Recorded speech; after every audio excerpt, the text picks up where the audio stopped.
Isis et Osiris, l'amour éternel et la résurrection. Dans les terres fertiles du Nil, au cœur de l'Égypte antique, régnait Osiris, un dieu bienveillant et sage. Osiris, dieu de la végétation et de la vie, avait apporté la civilisation et l'ordre à l'Égypte, enseignant aux hommes l'agriculture, les lois et la religion. Aux côtés de son épouse et sœur, Isis, il gouvernait avec une justice et une bonté légendaires. Isis, déesse de la magie et de la guérison, était réputée pour sa sagesse et sa beauté. Ensemble, ils formaient un couple sacré, incarnant l'harmonie et la prospérité. Cependant, leur bonheur attisait la jalousie de Seth, frère d'Osiris et dieu des tempêtes et du chaos.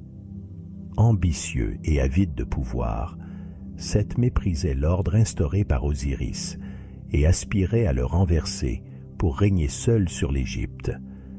Une haine amère grandissait en lui, nourrie par l'amour que les peuples portaient à Osiris.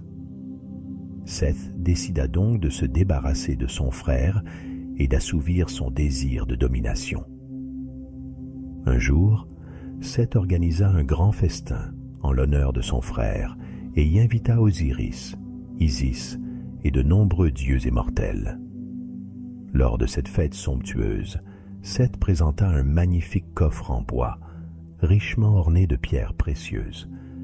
Il annonça que ce coffre serait offert en cadeau à quiconque pourrait s'y allonger et l'occuper parfaitement. Un par un, les invités tentèrent leur chance, mais aucun ne correspondait aux dimensions du coffre. Lorsque vint le tour d'Osiris, celui-ci se coucha à l'intérieur, inconscient du piège qui se refermait sur lui. Dès qu'Osiris fut allongé, Seth referma le couvercle et scella le coffre avec du plomb fondu. Il ordonna à ses serviteurs de jeter le coffre dans le Nil, où il fut emporté par les eaux. Osiris, piégé à l'intérieur, perdit la vie. Seth s'autoproclama alors roi de l'Égypte, plongeant le royaume dans une ère de violence et de chaos. Isis, folle de douleur, refusa d'accepter la mort de son époux bien-aimé. Dotée d'une puissance magique extraordinaire, elle se lança dans une quête solitaire pour retrouver le corps d'Osiris. Elle parcourut les terres et les rives du Nil, interrogeant les hommes, les animaux et même les esprits pour retrouver la trace du coffre contenant son amour perdu. Après une recherche longue et éprouvante, Isis découvrit enfin le coffre échoué dans les marais de Byblos, en Phénicie. Avec soin et tendresse, elle ouvrit le coffre et retrouva le corps sans vie de son époux. Décidée à lui redonner la vie, Isis utilisa tous les pouvoirs qu'elle possédait. Aidée par sa sœur Nephthys, elle entreprit un rituel de résurrection.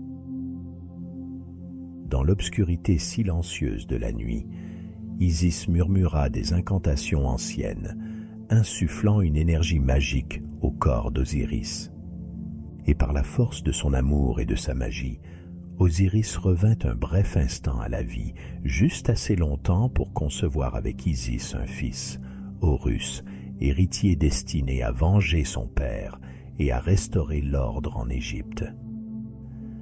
Mais Seth, découvrant que le corps d'Osiris avait été retrouvé et ressuscité, entra dans une rage destructrice. Il s'empara du corps d'Osiris, le déchira en 14 morceaux et les dispersa à travers toute l'Égypte pour empêcher toute nouvelle résurrection. Seth croyait avoir triomphé, mais il avait sous-estimé la détermination d'Isis. Avec une patience et une persévérance inébranlables, Isis se lança de nouveau dans une quête, parcourant les terres d'Égypte pour rassembler les morceaux du corps de son époux. Aidée par Nephthys, Anubis, le dieu des morts, et Thoth, le dieu de la sagesse et de la magie, Isis retrouva pièce par pièce le corps d'Osiris. Ensemble, ils recomposèrent son corps et Anubis, en utilisant son pouvoir de dieu funéraire, momifia le corps, assurant ainsi son passage vers l'au-delà. Bien que son corps fût incomplet, Isis réussit à insuffler en lui une nouvelle forme de vie. Osiris ne revint pas à la vie parmi les vivants, mais il accéda à une existence éternelle dans le royaume des morts, devenant le souverain de l'au-delà et le juge des âmes. Il devint ainsi un dieu des morts bienveillant, présidant sur le cycle de la vie et de la mort, et protégeant les âmes des défunts dans leur voyage vers l'immortalité. Horus, leur fils, grandit sous la protection vigilante d'Isis, et lorsqu'il fut adulte, il se dressa contre Seth pour venger son père.